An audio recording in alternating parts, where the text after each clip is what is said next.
So it's been a pretty interesting couple of, well, a couple of semesters, I imagine, for you.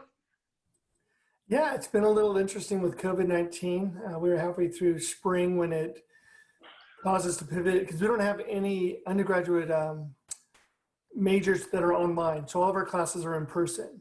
Oh, really? Wow. Okay, Yeah, so we I'll be went from asking. zero, yeah. So we went from zero undergraduate courses online to remote learning That, for all of them. that's fantastic. Okay, well, it's 4 o'clock, so I'm gonna start. So welcome everybody to the University of San Diego webinar. My name is Liz Laporte, and I'd like to introduce Scott Yonner, the Senior Admissions Counselor for the University of San Diego. Thank you so much, Scott, for being with us. I know this is a busy time for you, and I'm thrilled to have you on board. Thanks again. Thanks for the opportunity. I love the Yeah. opportunity just to be able to share a little bit about the university to as many people. I'm very passionate about the school, so thank you. Great. So first of all, I just learned that your daughter is actually a student there. Can you tell us a little bit about your family and how she's doing? Yeah, so I personally have been with the university going on 6 years. My daughter is a senior at USD. So she came in. One of the things unique about USD is that regardless of your major, everybody comes in undeclared and you have up to your fourth semester to sort of figure out what you want to do before declaring that major. Great. So she made the decision that her second semester, she decided she wanted to be a teacher. So they have a 5-year program where she will be getting her bachelor's, her credentialing, and her master's degree. So she's excited about that. And Fantastic. last year she was in Ireland at this time doing her semester abroad. Okay. So, but she's doing really well. She has absolutely loved the university. I think really for her, the biggest benefit has been the class sizes. Our average class size is 22 and we cap all of our courses at 40. So her largest class has been 33 and her smallest class has been 12. But she's had that one-on-one with the professors. So it's really helped her to be successful. All of our professors have weekly office hours, so she's been able to utilize that. And so it's just been an incredible experience for her at the university. Oh, that's wonderful to hear. As a former teacher myself, it's really nice to hear when younger people are coming into the profession and helping out. It's a great profession. So nice to hear that. Before we go on, maybe we can back up a little bit and tell our attendees a little bit about the University of San Diego, maybe some history or some kind of a general background before we go forward. Great. So I'll just give you sort of like a brief overview. We're a relatively young institution. So we were founded in 1949 by the Diocese of San Diego and the Sisters of the Sacred Heart.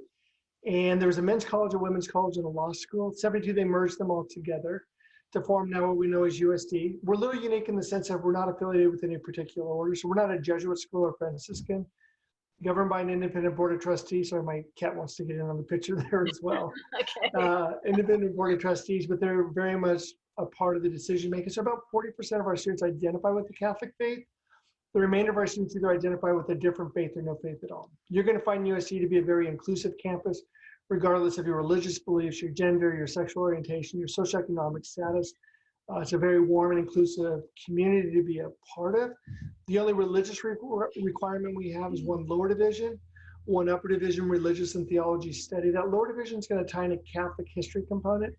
Upper division, my daughter took Buddhism when she was in Ireland last year.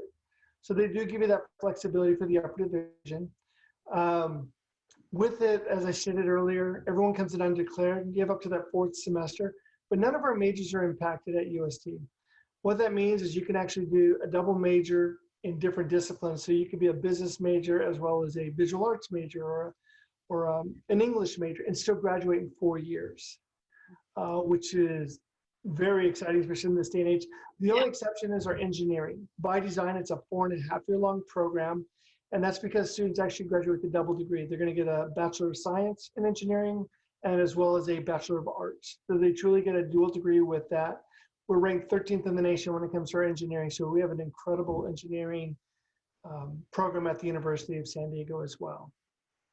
So, So go ahead. yeah, just to pick up on the engineering, you're down in Southern California. I know that there's a lot of industry down there.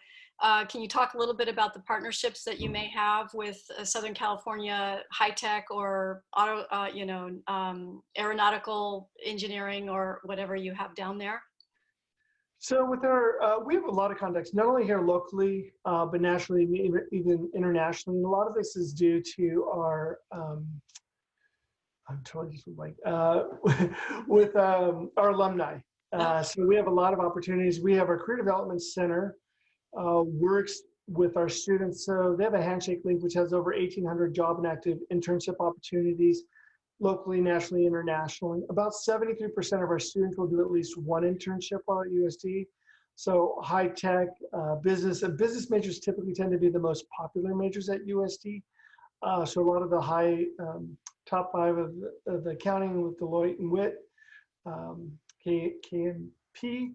So a lot of those. So our students do really well with that. And a lot of times those actually will actually lead into our students getting their job opportunities with those as well. So with that, they've done a really great job. They also do what they call Torero treks, where we'll actually go around the country and they'll meet with different industry leaders. So they might go up to Silicon Valley, meet with Apple, meet with LinkedIn, meet with Amazon. They'll actually tour facilities. They will meet with some of the representatives there as far as just like, hey, based upon your major, here's where you could serve here and work here. And so they do a lot of really cool things like that. And then every semester we have a job fair and an internship fair on campus as well.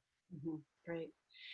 You're close to Mexico. I'm assuming you have some contacts or some partnerships with Tijuana or across the border. Is that something that's still going on right now, or it's been perhaps prohibited for the COVID situation? So it's a bit of slow down. So USD is unique. We are one of 45 campuses worldwide that's designated in the Ashoka Changemaker campus. Ashoka U, for them to be able to give you that Changemaker designation, several things you're looking at, from social justice to sustainability to global perspective to entrepreneurship to social, so just different works with like that. So you'll find at USD, the students that typically come here, you're looking to use their strengths, their talents, and their passions, really to engage the world in which we live in to be able to make a difference. And to your point, yeah, we have a lot of trans-border work that we do with Mexico, from the orphanages to individuals who have been pulled out of the sex trade industry or trying to reclaim their lives. So there's a lot that's still going on within our local community and even nationally and internationally. So there's a lot of opportunities for our students to engage, and our campus ministry also does a lot of work down in Mexico. Mm-hmm. So those are still going on. I don't know if recently, as far as, because we're not in person, obviously, they're not going down right now as far as being able to visit. But I know that when we are in session, there's just a lot that's going on to be able to help mm-hmm. make that connection and to be able to serve our community here locally and internationally. Mm-hmm. So you're in San Diego. You have one of the most beautiful campuses in the United States. What's it like to be in that area in San Diego? And are you from there? And what's it like to to live and work and study in San Diego? So the Navy dropped my family and I off in early 90s. So we've been here ever since. So we've raised our children. We have 3 children. Maddie's our youngest. And even to this day, I still walk around. I'm like, I can't believe I get to live in San Diego. So where the university is located, this year we're ranked 6th most beautiful campus in the nation. Last year was 3rd most beautiful campus in the nation. So we're right in that top 6. 2 years ago, we were 1st in the nation. But it's breathtaking. Mother Rosalie Hill, she sort of had this idea that sort of focused around beauty, truth, and goodness. And she really believed that by having a beautiful campus, it's really going to allow students to really want to engage, really learn, and to really get that educational component of it. Where we're seated, we're up on the hill, so we overlook Mission Bay. We have 2 ways in, 2 ways out, so it's a very secluded campus. We're in a residential area, and it's just gorgeous. I mean, just the aesthetics of just the buildings, the manicured lawns. We have a big open space right in front of Manchester Hall, which is where the admissions department is where people will check in for the tours, where just the students hang out during the day. So it's an incredibly amazing place to be a part of. Sunsets are absolutely spectacular.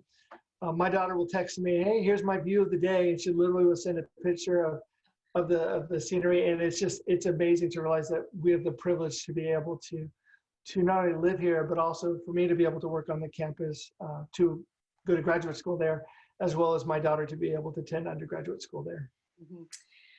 So I understand, I think you have about 9,000 students on campus. Is that right? Yeah, about 5,800 undergraduates, 2,800 graduate law students, or 5,900 undergraduates. Yeah. Okay. But you're Division I also. So I Yeah. imagine during normal times, you've got all kinds of things going on, plus kids who are surfers and just all sorts of outdoor activities. What's that like to be on a beautiful but very spirited and sports oriented campus? I think it really adds to a very dynamic culture amongst our students. There's just an excitement. USD has over 180 clubs and organizations on campus for students to really experience, find a smaller community to be a part of. We have over 35 multicultural organizations on campus. We have 9 sororities and 9 fraternities on campus. To your point, the 17 Division I athletic programs, we're part of the West Coast Conference. So it's great for our students to be able to come together to be able to root on the Toreros when we're playing our sports. So there's a lot of opportunities for students to engage. We have over 30 intramural and club sports as well. So for maybe those students who like a little bit more competitive, there's the opportunity to do club sport, or the intramurals. Some of the more popular ones is 6-on-6 and inner tube is really popular. They have dodgeball, which is really popular. They have Quidditch, which I have no idea how they play that on campus. So there's a lot of opportunities. And the second week of every semester, we have what they call the Alcala Bazaar. And that's where all the clubs and orgs are out. You're able to go talk with people who are part of the clubs, see what they have to offer. But there's water ski club to the surf club, skiing, Wow. Mountain climbing club to gardening club to business clubs, the multicultural organizations. So it's a great way for students to be able to really see what's out there, to build a smaller community within the larger community, which makes for a very dynamic student life on campus. Mm-hmm. Right. That sounds really, really wonderful. So talk to us a little bit about the admissions process. Do several people read the applications? Tell us a little bit about that that piece of things. Sure. So with the admission process at USD, we are Common App exclusive, regular decision December 15th. So we don't have early action, early decision. We start sending out decisions middle of February. By the end of March, typically we'll have all of our decisions made out. Right. USD, when we look at an application, we're looking at it holistically. So we are looking at the academic performance for the students, but we're also looking for those upward trends. So maybe they had a rough first year or a second year, maybe a semester they sort of just went downhill. We're going to look to see how they recovered from that. So we're